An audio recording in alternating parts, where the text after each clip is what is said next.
Welcome to Mod ID. Please subscribe and like this video. No matter whether it's an old Miata or a Mercury exotic, driving a convertible is all about being seen. To drop the top is to expose yourself to the world, and you certainly will like doing so in Aston Martin's sumptuous new DB11 Volante. High stunning looks, fabulous balance, characterful V8, clothes can't get a V12, some interior works. The DB11 in any of its forms is a car anyone would want to be seen in. Classically proportioned yet entirely modern, it moves Aston Martin forward without breaking too abruptly with its past. When creating the drop-top Volante version, designers made sure not to mess too much with the coupe's gorgeous silhouette. Despite a fair bit of reshaping of the rear haunches to accommodate the mechanism for the folding soft top, they've largely succeeded. The Volante maintains the long, low, athletic stance of the coupe, and, when raised, the 8-layer fabric roof itself suffers none of what one Aston designer calls the soggy umbrella look. Raindrop, drop top. Of course, you'd be crazy not to lower the top and enjoy the full Volante experience. Doing so takes 14 seconds and 16 seconds to raise it and can be done at speeds up to 31 miles per hour. It's in this state that the DB11 most purely expresses its ethos as a grand tour for warm weather locales. While many of today's automakers have misconstrued the GT name as some sort of hardcore high-performance suffix, Aston allows its DB11 to be a true GT car in the old tradition, with a compliant ride, a comfortable interior, and an effortlessly robust but not brutal amount of power. The last comes courtesy of a version of a twin-turbocharged 4.0-liter V8 sourced from Mercedes-AMG, here producing 503 horsepower and 498 pound-feet of torque. These pleasing qualities are all present in the hardtop DB11, too, and while it's hard to assess the differences between it and the Volante without back-to-back drives, Aston's efforts to bolster the roofless model's structural rigidity seem to have paid off. We notice nary a quicker shake or unseemly vibration during bar time with the car, although we were driving on mostly pristine roads in the south of France.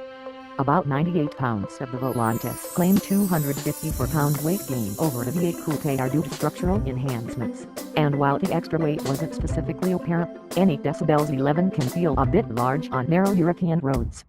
Nevertheless, we were impressed with the supple and pleasant ride quality, which displays no trace of harshness, even with the adaptive dampers in their steepest setting.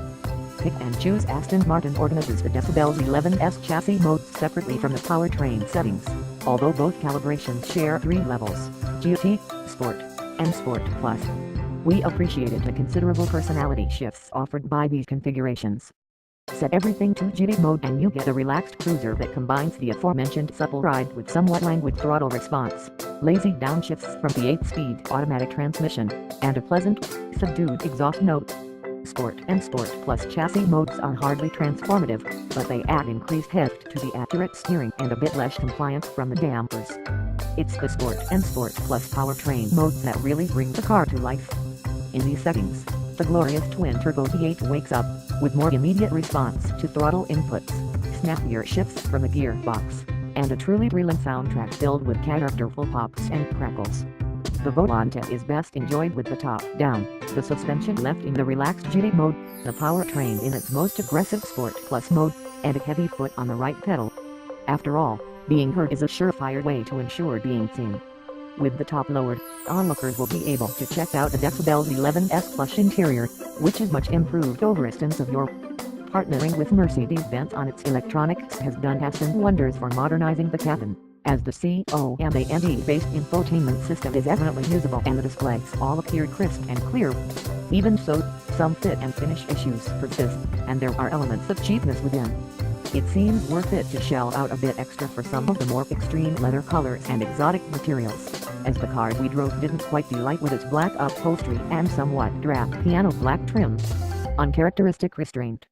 We've gotten this far without mentioning the 600 HP twin-turbo V12 that's such a focal piece in top-level DB11 coupes, and that's because the Volante is without that engine option. Ostensibly, the reasoning behind this decision has to do with the weight savings of the smaller and lighter V8, although there are environmental considerations, too, such as China's influential displacement tax and certain CO2 regulations in Europe. This might seem a strange omission from a car whose mission statement is largely one of indulgence. But as we found in our first drive of the V8 Coupe as well as tests of various Mercedes-AMG and BENZ model powered by this early V8, the Mercedes engine is special enough to provide a compelling alternative to the 12-cylinder with little to no sacrifice in performance. The number of cylinders under the hood has little to do with the marvelous image that the DB11 Volante projects to others on the road, which really is what this car is all about.